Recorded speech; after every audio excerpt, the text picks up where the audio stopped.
Ferrari had hopes, but nothing has changed in Formula One. The technical directive TD018 concerning flexible wings has essentially left things as they were. The Spanish Grand Prix at the Circuit de Catalunya-Barcelona essentially delivered this verdict, one on which pretty much everyone agreed. The Italian team believed that some benefits could emerge, as the new aeroelasticity coefficient imposed by the International Federation was meant to limit the performance of the impressive McLaren MCL39 car. On the other hand, McLaren had no doubts. At the Thursday press conference in Catalonia, the Woking team appeared very confident. The driver's statements left no room for doubt. The reason is quite simple. The team had already carried out all the necessary studies in the preceding months, gathering reliable data from tests conducted in the factory. Team principal Andrea Stella of the reigning world champions spoke about this. The former Ferrari race engineer of Fernando Alonso wanted full clarity on this matter.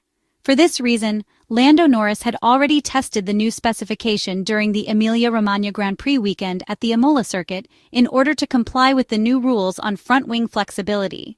On track, no difference was noticed, to the point that Andrea Stella, imagining the specification being installed without Lando Norris's knowledge, was convinced the Briton would not have noticed any change in performance.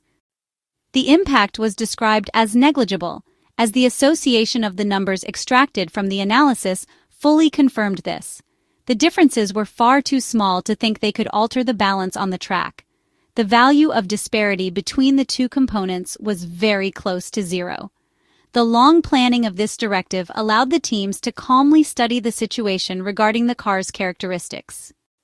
Andrea Stella explained his team's predictive capabilities.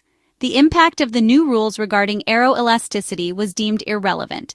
The track confirmed this, with the two McLaren cars essentially maintaining dominance, easily beating the rest of the competition.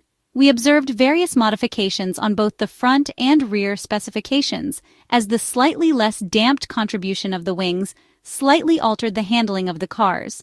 The lack of rotation became more evident in technical sections, while in high-speed corners, oversteer became more dominant. The Ferrari engineers and technicians, as we know, took the opportunity to introduce a new specification, significantly different in the configuration between the two upper flaps and the end plate. More outwash effect with a sophisticated solution in Mercedes style, which the German team had already adopted last season. Ferrari arrived in Spain with an updated front wing that complied with the new FIA directive, but also introduced additional technical innovations. The Italian side's engineers and technicians had to redesign its front wing to pass the new FIA tests aimed at reducing the maximum allowable flex of wing profiles. But the team did not bring a full aerodynamic upgrade package to Barcelona, only the modifications required to meet the updated technical regulations. Despite the fact the new front wing looked externally similar to the previous version, its internal construction had been revised. The carbon fiber layers were laid out differently during production, a change that gave the wing profiles greater stiffness and thus reduced flexibility. The chord length of the second element was also modified. The second flap, starting from the bottom, had a larger surface area. This was not only to meet aerodynamic requirements but likely also to ensure a structurally stronger wing profile. The increased chord size forced engineers to slightly revise the geometry of the third and fourth elements, addressing both structural reinforcement needs and changes in airflow management. While there were no major visible geometric differences in the design of the four wing profiles, Ferrari had put considerable work into the end plate and the anchoring points of the third and fourth elements. Around the end plate area, Ferrari engineers introduced notable aerodynamic upgrades not directly mandated by the new directive, although likely influenced by it. The end plate now featured a revised geometry, previously seen on the Haas car.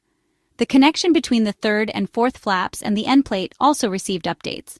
The objective was to increase the outwash effect, likely in response to the new, less flexible behavior of the front wing.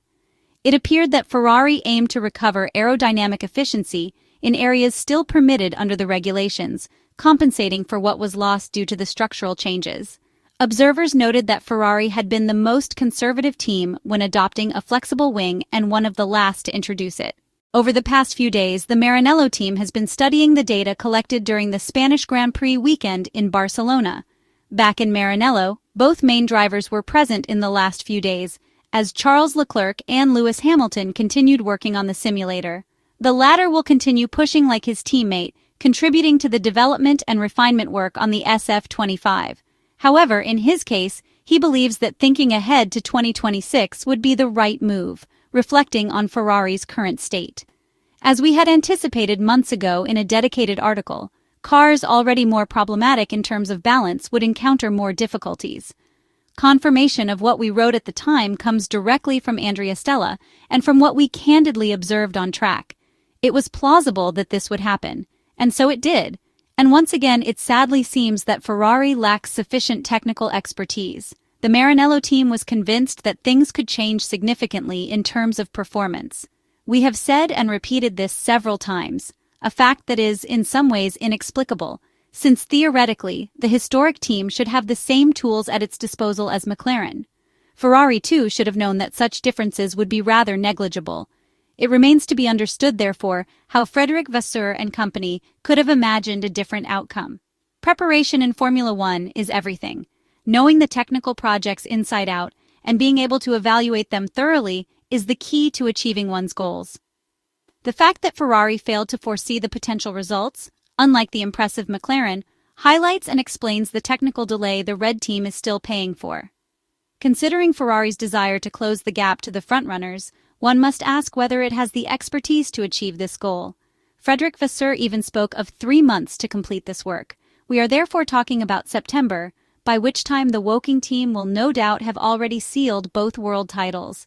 Perhaps this is also why Lewis Hamilton is advising to start thinking about the project for the 2026 Formula One Championship. Never like this year, however, as the great Enzo used to say, second is the first of the losers. And this time, it's really true. Ferrari has indeed overtaken Mercedes and Red Bull, moving up to second place in the Constructors' Championship. But from the very start, this scenario has felt less like a rebirth and more like a vacuum being filled due to the absence of others. Looking at the standings, Ferrari is second, and that's an objective fact. But if we focus on individual race weekends, the prancing horse has often been the third fastest team, even in China, despite Lewis Hamilton's sprint race victory. The only exceptions were Melbourne and Miami, where Ferrari finished behind Mercedes, particularly behind George Russell, who has been enjoying his best season start since arriving in Formula One. The real surprise came in Monte Carlo, where the SF-25 unexpectedly adapted very well to the layout of the Monaco street circuit, rightfully earning the status of second fastest team during the 3-day event in Charles Leclerc's home race. We can therefore say that if McLaren weren't in the picture, we would be witnessing an incredible battle, one that for now is only for second place. A battle in which Ferrari is currently prevailing, mainly because it has a lineup of 2 experienced drivers capable of maximizing results, while Red Bull and Mercedes are paying the price for the second driver chaos and the natural adaptation period of rookie Kimi Antonelli, respectively.